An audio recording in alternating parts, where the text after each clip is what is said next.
Bonjour, voici la correction du QCM M53, compteur et capteur en eau potable. Première question, le principe du prélocalisateur de fuite repose sur les vibrations mécaniques.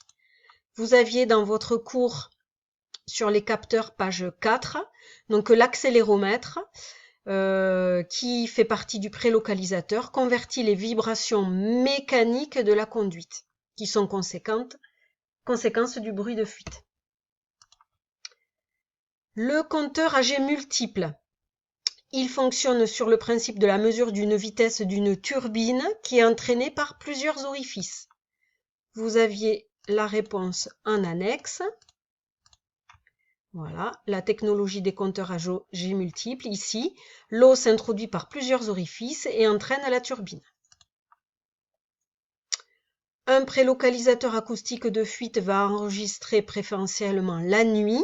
Alors, il y a deux raisons. J'ai mis que la pression faisait augmenter les fuites, c'est vrai.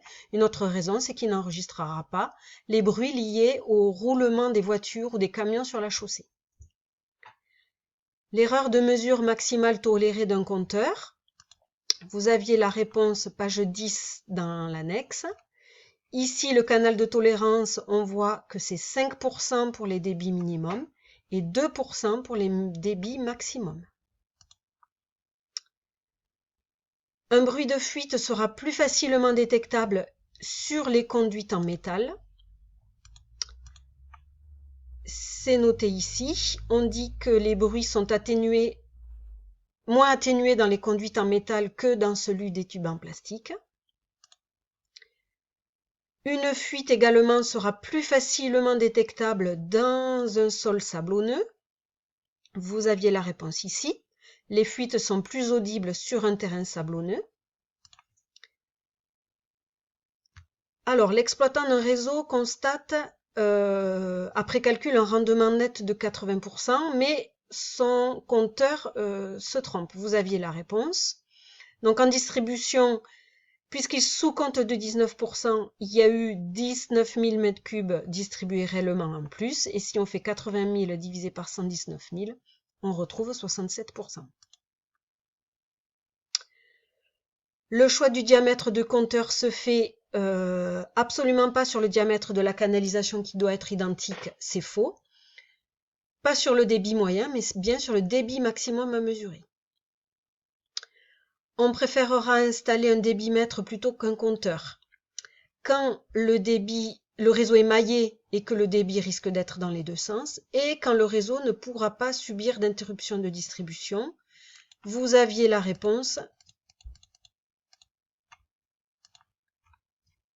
ici.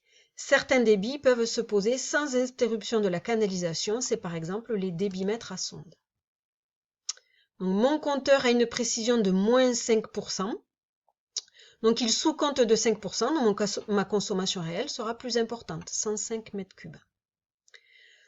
Lorsque mon compteur fait une erreur de plus 2% sur une année, alors on a la réponse ici. Si j'ai plus 2% sur une année, que j'ai consommé 102 m3, si je divise 102 m3 par 120, j'ai bien un rendement de 85%. Et si en réalité, j'ai consommé que 100 m3, le rendement du réseau, en réalité, ne sera que de 83%. Donc, le fait d'avoir un compteur qui surcompte, j'améliore artificiellement mon rendement. Ici, sur ce compteur, dans la partie noire, on va lire les mètres cubes. Dans la partie rouge, on va lire les litres. La lettre L est ici. Et ici, on va lire également les litres. Donc, il fallait lire 0,0641 litre, 0,0641 mètres cubes.